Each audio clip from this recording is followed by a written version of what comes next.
my Savior leads me.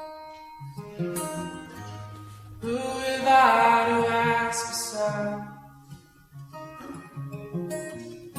How could I doubt His tender mercy? Who through life has been my God? What's up? It's time for the Chester ARP Church Devotional Podcast. Once again, thank you for joining us. It's Tuesday. Welcome to the podcast. Isaiah chapter 2, verses 6 through 22.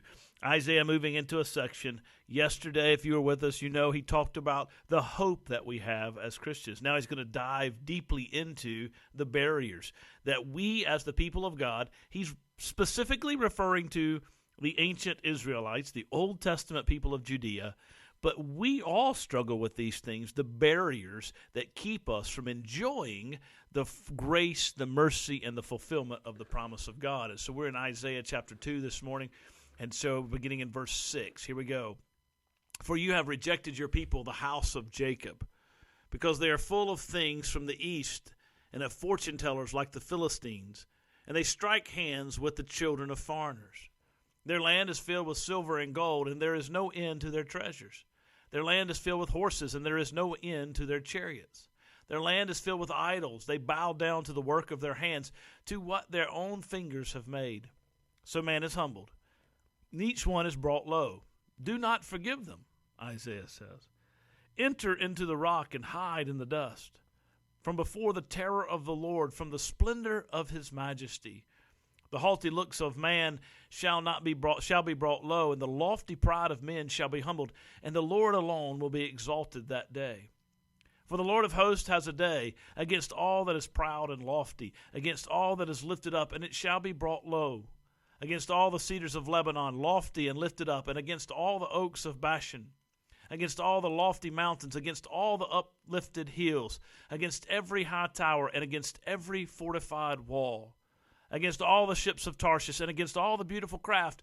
And the haughtiness of man shall be humbled, and the lofty pride of men shall be brought low, and the Lord alone will be exalted in that day. And the idols shall utterly pass away, and people shall enter the caves of the rocks and the holes of the ground, from before the terror of the Lord, and from the splendor of his majesty, when he arises to terrify the earth. In that day mankind will cast away their idols of silver and their idols of gold, which they made for themselves to worship, to the moles and to the bats, to enter the caverns of the rocks and the clefts of the cliffs, from before the terror of the Lord and from the splendor of his majesty, when he rises to terrify the earth. Stop regarding man, in whose nostrils is breath, for of what account is he? And this is a poetic statement of the judgment of God that is to come.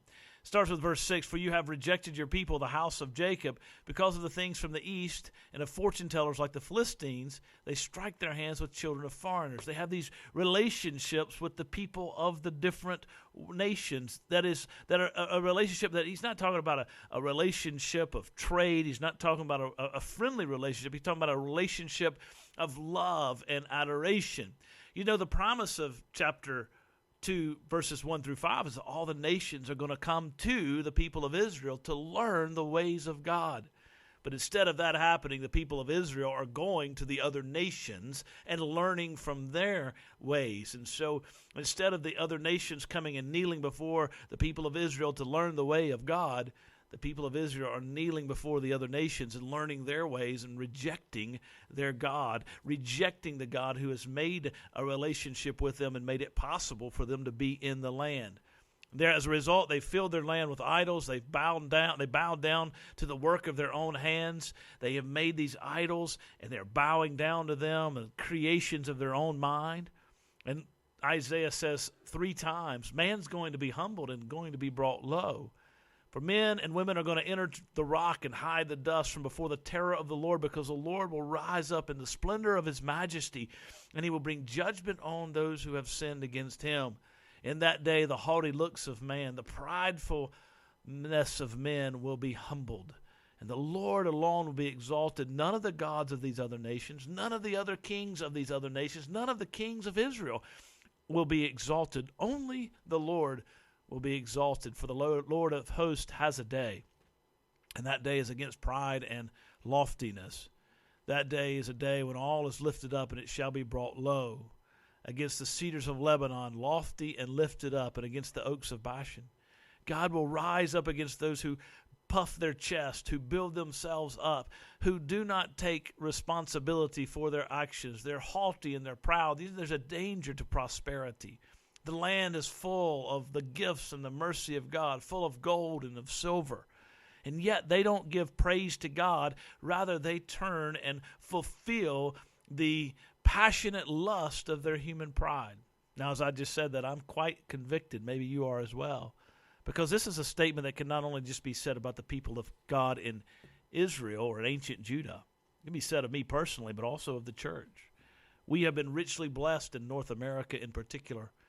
And we are those who have received the blessing of God and living in the midst of prosperity. And the question is, are we using that prosperity to glorify God and advance other people? And are we being humble in the midst of our experience of that prosperity and trusting the Lord? Or are we allowing ourselves to be lofty and prideful, built up unnecessarily? Because the warning of Isaiah 2 is, the Lord will rise in judgment. And when he comes in judgment, he alone will be exalted. The idols of our lives will pass away. We'll enter caves and rocks to escape from before the terror of the Lord. For the Lord is the God of glory and the one whom we should be exalting. Stop regarding man in whose nostril is breath.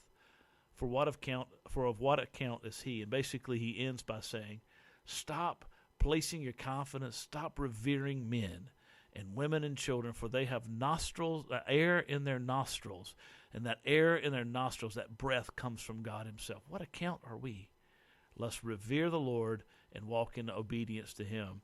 I got some confession to do. I don't know about you, but I'm convicted, and the Church of Christ ought to be convicted. And I heard somebody say, what's the greatest problem in the American church? And I heard a speaker say from another country, it's full of pride. It's too prideful.